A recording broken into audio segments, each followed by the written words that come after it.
Greetings. This is John Merrifield with Serious Academics with a Sense of Humor. Said with a dry tone of voice to get you to maybe jerk yourself awake, right? Probably because I put you to sleep just in seconds. One of my favorite cartoons shows a dictator tossing and turning in bed, and he calls one of his aides and says, "Send down the economist." And the economist starts lecturing, he falls asleep. Okay? Sleepies with a sense of humor. All right. Do they make sleepies anymore? I don't know. Anyway, so today what we're going to talk about with a sense of humor, serious academics with a sense of humor. The fun never ends unless you let it. I keep pointing my finger at the screen. It's off the screen. And by the way, you might have to forgive me because when I look at the screen, I think I'm moving my finger one way and it's going the other. It's kind of like a mirror and things are backwards. And I put my hand up here and I think I'm going to put it there. And anyway, maybe that's part of the sense of humor. Part of it is to watch me mess up a little bit. I'm not going to mess up the explanation of the economics. So try to stay focused on that despite the unintentional and sometimes intentional academics. All right, so today we're going to talk about the basic economics of inefficient water pricing practices. And unfortunately, from my experience, these water pricing practices are not unusual. They're frankly the norm. It's one of those lessons you learn in life as you go through and you watch intelligent people, well-meaning people, do things through the political process and as a result produce nonsense. Well, it might be nonsense, it's too strong a term, but to produce things that are wealth reducing for a variety of reasons, to make things seem fair and to do things uniformly, again, to make things seem fair. That's kind of a bottom line. To try to make things seem fair, we do wacky things. The main problem with politics isn't the politicians. Most of them are fine people. It's the political process. All right, so let's go look at what the political process has produced in far too many situations, and that it hurts us all when we don't follow the efficiency rules and maybe modify them a little bit to make them a little more equitable. It's certainly possible to do that. We don't have to do wacky things to give the appearance of fairness. All right, so I'm going to flash something up on the screen because the nice thing about a video is you can freeze it later on, look it up later on, and then I'll sort of read from it. But I don't want to read from it while it's up here. Okay, so we're going to talk about often inefficient water pricing practices, and what's efficient to do is have the price equal the full social marginal cost. Okay, price equals marginal cost is the efficiency rules, efficiency guidepost, efficiency rule. And then we're going to talk about some inefficient practices such as setting the price equal to average cost. Because, gasp, sometimes setting price equal to marginal cost yields leftover revenue.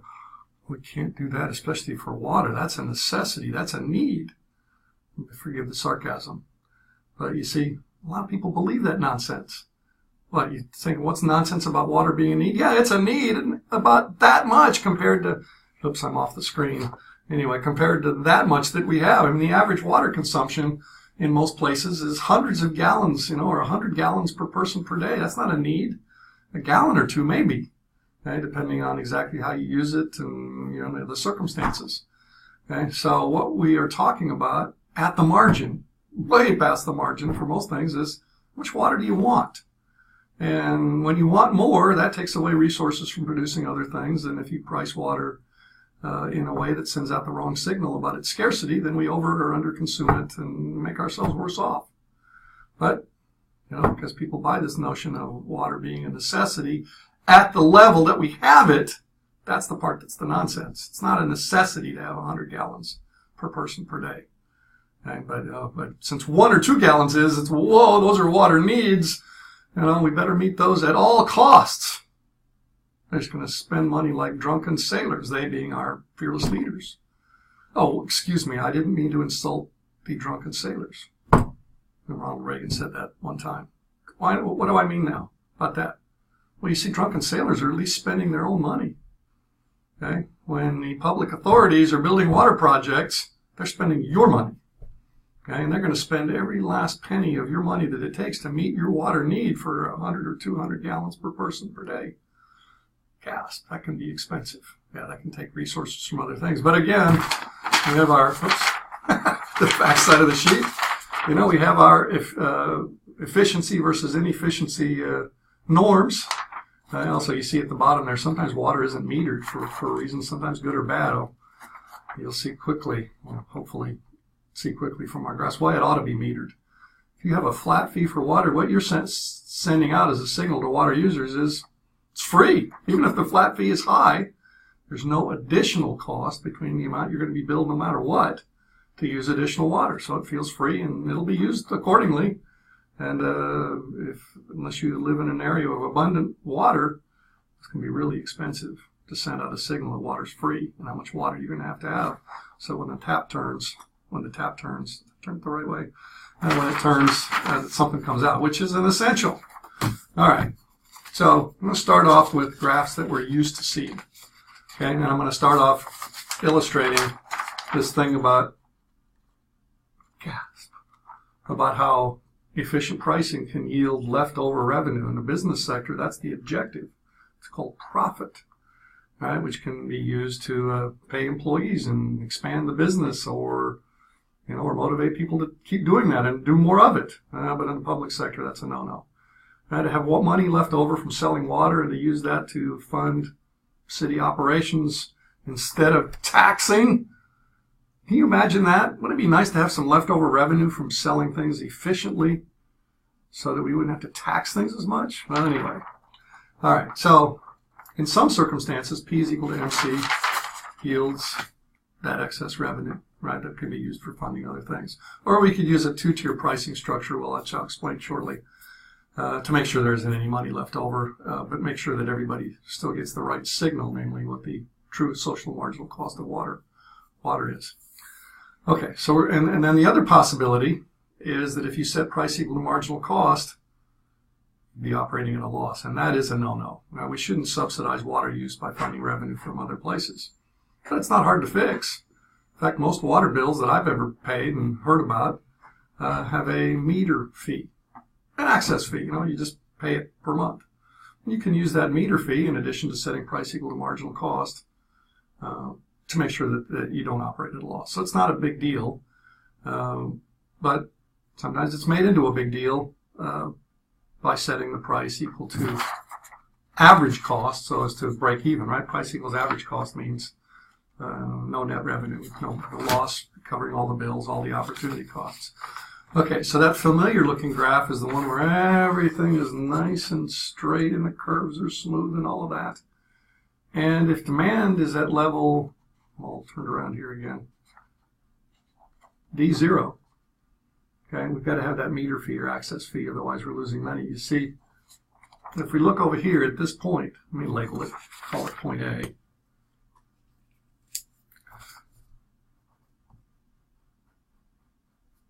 And this will be point B. I'm writing on the thing, you're listening hopefully still. Okay, so those are the three important points there for that first demand line. If the demand is at that level, okay, population, income, all those things that shift demand, we're going to have a deadweight loss there if we use price equals average cost, because point A is where demand intersects average cost, and if you carried that over, that would give you a price, and that would cause the water seller to break even. But you see, the marginal benefit's more than the marginal cost at that level of consumption. Let me go ahead and mark that down in there. See, I did this on purpose, although I didn't know how wacky it would turn out to be. Right? Because sometimes it's not a good idea to put all your lines on the graph right away, and then there they are, and students look at them, where did all that come from? Okay, so D0 and D1 are just at different levels of demand, again, based on population and income and other factors. Your standard demand shifters. And if you set price equal to average cost, you'd be at point A, and Q0 would be the price, but at that Q0, right down here at the bottom, okay, marginal cost is less than marginal benefit. Deadweight loss. There should be more consumption. Point C is the right quantity. That's the optimum with demand level 0. But if you're at point C, okay, at that price, the price at that level, I don't want to draw a bunch of lines on the side here to clutter things up, okay, over here. But just if you want to later on draw the same graph and carry point C over to the y-axis, that would be your price for price equal marginal cost strategy. At that quantity for point C, the price at point C is below the average cost line. Okay, So price is less than average cost, you're losing money. Okay, so what you do is you take that loss, right, kind of the opposite of a profit, and you just divide that among the users as a monthly access fee. Problem solved. All right? Now, if demand increases, you better get rid of the access fee if it increases all the way over to D1, because now the efficient pricing policy will put us at this point that I'm going to draw on here. Okay, so now we have that as the efficient price. Uh-oh. The political alarm bells are sounding. Can't do that, says the politician. No, the voters will vote us out of office. You know, and if the voters are, he said that's one of the reasons Thomas Jefferson said we needed a well-educated society. We pay for economic illiteracy, right? If the voters will react to that with scorn and saying, oh, you want to charge me a lot for water, you better provide me a lot more water for it. I've heard that a lot. See, point E is above point G. Okay, at the quantity delineated by point E, price, the level of point E, is above point G. Okay, above average cost. Big profit. Now, people own the water utilities typically, and the big profit is just something available to fund other things that the government has to do. Okay? Or it can be dissipated by two-tier pricing, which means we sell the first bit of water that everybody uses really cheap, which helps poor people. Okay? And then we make sure that everybody faces, based on their consumption, at the margin, the full social marginal cost of water, which would be at point E. All right? So there you have it with minimum clutter on there. ABC is the deadweight loss if we price at average cost with demand level D0. And if we price at average cost at demand level D1, wow, humdinger deadweight loss. Because what we're telling folks is that it costs, I just added point H onto there, right here, point H. It costs at point H to put water into the pipes that go into their homes. But what does it actually cost at the margin? A lot more than that. So we're selling them water at point H, at the point H price level.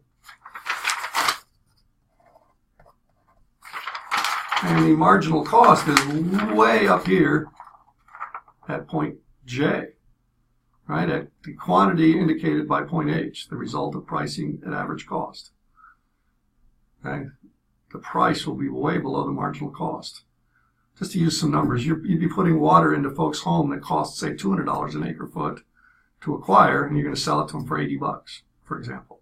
An acre foot, by the way, is enough to cover an acre a foot deep. It's a lot of water. I think it's, remember correctly, I think it's about 321,000 gallons. But you know, city water utility, it's the right way to think about water. They go through a lot of water. All right, so what we're going to do in the rest of this video is we're going to go to something that's a little more realistic in terms of water provision. It's not so nice and smooth out there sometimes, the stuff you see in the textbooks. Right? You remember from principles that nice bowl-shaped average cost line, and then the marginal cost line going through it at the minimum point of the average cost line. Yeah, those are all correct, but and they're a good idea as a way to start off, folks. But you can't assume that. Okay, so what does a typical marginal cost line look like for water in most places? It looks like something like this. Okay, and so, for example, what this graph says is that up to 348 acre feet per year, okay, the number right down there, the marginal cost of water is $128 per acre feet, and constant marginal cost means that it equals average cost. So up to a certain amount, our cheapest water source, $128 per acre foot, up to 348 acre feet, that's what water will cost.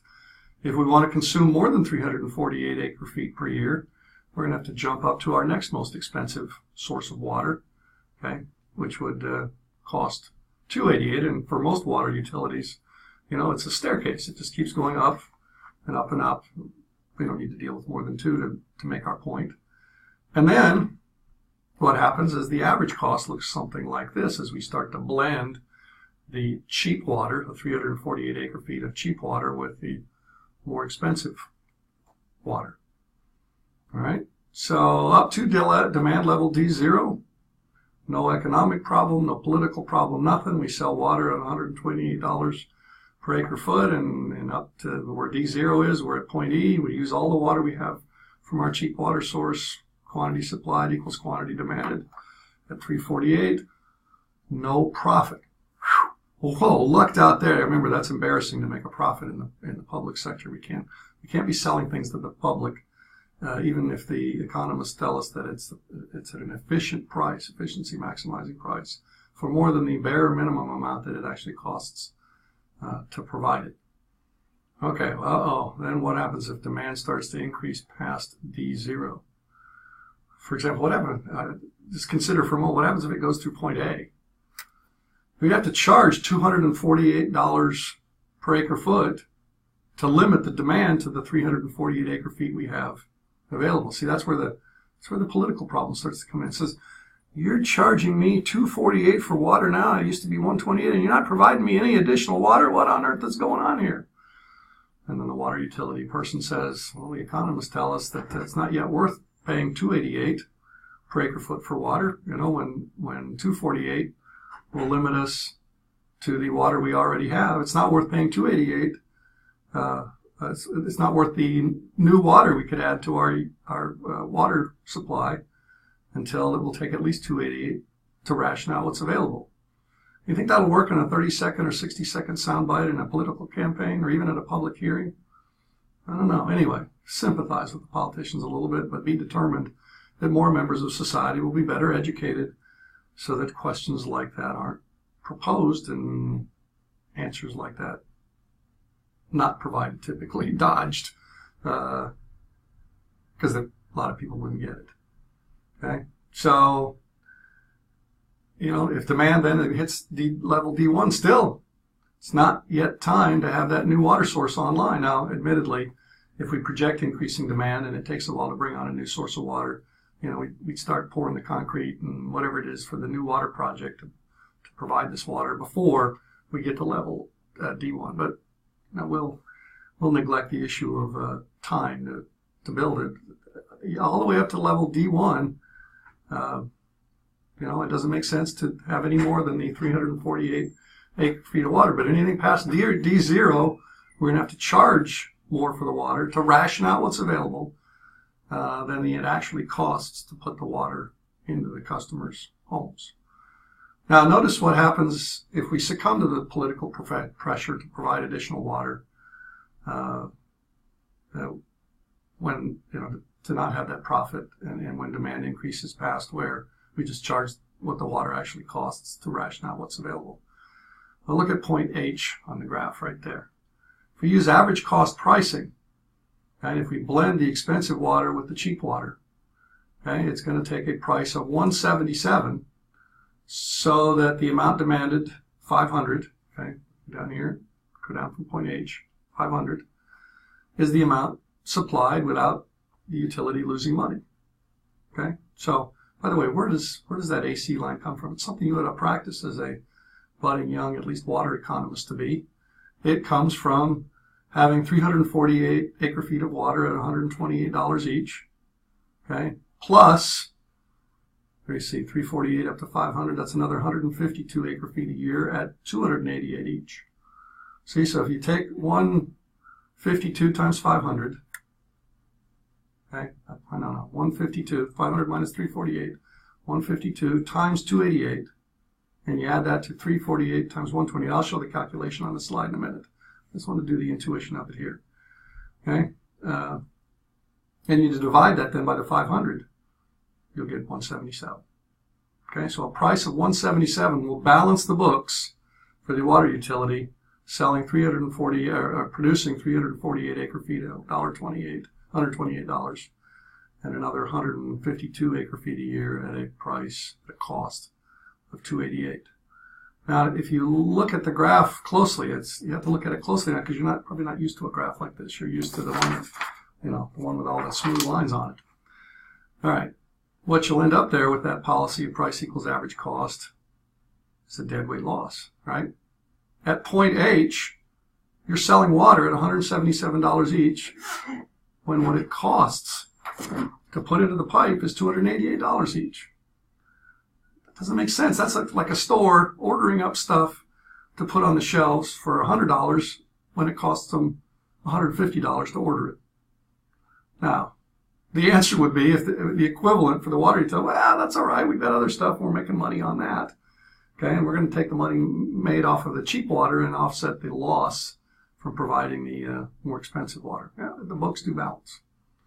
Can you imagine a store owner saying, you know, that's all right. That item I purchased at $150 and selling to the public at $100. I'm making up for that by selling others at a profit. Why put anything in the store other than maybe some loss leader advertising kind of stuff? Why put anything in the store that doesn't pull its own weight, right? That isn't a profitable addition overall. All right, so HBJ, if I can get the right point there, other way, J is the deadweight loss, right? Every unit past 348, every unit past 348 up to 500 costs more to put in the water lines than the demand line says it's worth. Okay, so there's your deadweight loss. All right, so let me go through my slides and make sure we have all of that down. Okay, that some of that stuff that I spoke maybe went by you just a little too fast. Okay. Okay, so we have the cheapest water source up to 348 acre feet at $128 per acre foot. Up to demand D0, P is equal to 128 is efficient, equals marginal cost equals average cost, no problem. And because price equals average cost, total revenue equals total cost, and it's politically correct. There's no embarrassing leftover money after paying for the operations. Again, sarcasm can be fun. Part of the fun never ends unless you let it. All right. Between level D0 and D1, shown in that graph that you can easily go back to on the video, we have to ration out the 348 acre feet a year with price greater than average cost, okay, equal to marginal extraction cost, but not the marginal cost of use. That's politically incorrect typically. You're charging more without yielding additional water, right? Politically incorrect. You must charge more, you must yield more water. And let me go back to this last point because I didn't show this on the graph. If we fail to raise prices, once the demand goes further than D0, for example, if we hit level D1 and we're still charging $128 per acre foot, we're going to have a shortage, right? The quantity demanded is at point K, right? With D1, price 128, and the quantity supplied is still 348, okay? So that's a shortage of 540 minus 348, 192, okay? So, again, in case you didn't write all of that down, there we go. Okay, a shortage at $1 at 128 with demand level D0, and with price set at equal to 177 equals average cost. Politically correct, total revenue equals total cost. Demand is such, though, that the deadweight loss will be equal to area HBJ. And for fun and practice, maybe just practice, calculate what HBJ is in dollars per year. I'm looking at my graph, making sure acre feet per year. Okay, what if we have, going back to the graph, what if we have an unmetered situation, either by choice or just tradition or whatever, and demand level D1? Here's the quantity demanded down here. Whoops, get my finger out of the way there. Point G, 708, right? Because flat fee says it's no additional charge for additional water. It'll be consumed like it's free. Okay, so that we go from G all the way up to F. That's what the marginal cost is at 708 acre feet a year. So G, B, F is the deadweight loss, a monster. Unmetered water in an area of any water scarcity at all is very costly in terms of efficiency loss, which means in terms of lost prosperity, in terms of misallocated resources. Okay, so here we have that derivation for practice for unmetered fee, unmetered, which means a flat fee charged for water. Quantity demanded will be 708 The deadweight loss will be that area GBF that I showed with my finger. And there's that average cost derivation for P is equal to average cost pricing for 177. What about equity-based pricing? Well, there's that notion of two-tiered pricing again. For this situation we have here, try not to cough before this video ends. If you're wondering why I'm halting, slowing down a little bit, trying not to cough without having to stop the video. Okay, so we want to make sure once we get past demand level D0 that everybody's water billing changes at a rate of $288 per acre foot that they use. Admittedly, most people aren't going to use an acre foot, but you can divide it down to a smaller amount. We want to make sure everybody faces that price at the margin to signal to them what it costs the city or whoever's providing the water to put that last gallon of water in their lines. Okay, to make sure that they use it only when it's worth that much to them. I failed at suppressing the cough. Okay, that means increasing block rate pricing, right? So the first price would be a lot lower than the 288, and then the last price, hopefully, that everybody faces, so that price equals marginal cost, will be a 288. Okay, so block rate pricing is efficient if the last price, which means what's the last price? Means the highest price that's potentially paid by everybody is equal to the marginal cost of providing water, and if everybody consumes at least some water, charged to them at that price. Okay, now that begs the question of, well, should the rates go down to 288? Right? 288 being this highest MC here, or should they rise to 288? Well, that depends on, again, the objective.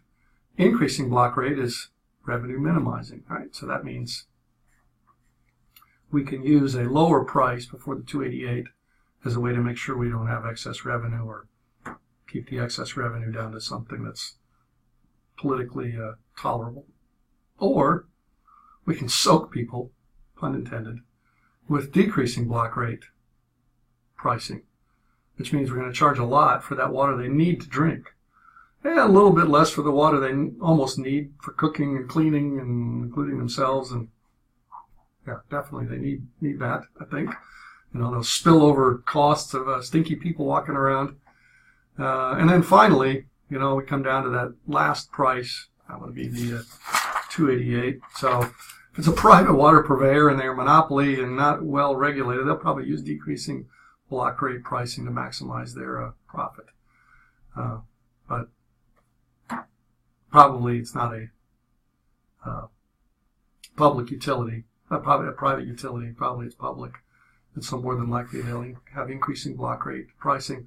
Although I remember when I first moved to San Antonio, which is where I'm recording this, the city water board did have decreasing block rate pricing. I'm not sure what their reason for it was. Maybe at that time they did actually have excess revenue and use that to finance city operations. I don't know, that was back in the 1980s. All right, so, and you see at the bottom there saying, look at examples of lumpy PC. What does that mean? Lumpy MC, excuse me. Well, see, that's what this is. That's the term economists use sometimes, is the functions are not continuous. Gobbledygook. It just means the lines aren't smooth. It means there's jumps in them. Like when we use up all of our cheap water source at 348, and we want more than 348, we've got to jack up the marginal cost to something quite a bit higher. In this case, the 288. That's what we mean by lumpy marginal costs. All right, thanks for paying attention, and sorry for that cough there towards the end. So I was trying to hold on there to avoid that right at the very end. Oh well, you can fast forward past it. Don't be afraid to pause over some of those if you can stand my expression when I'm holding up the graph that you want to stare at a little bit longer.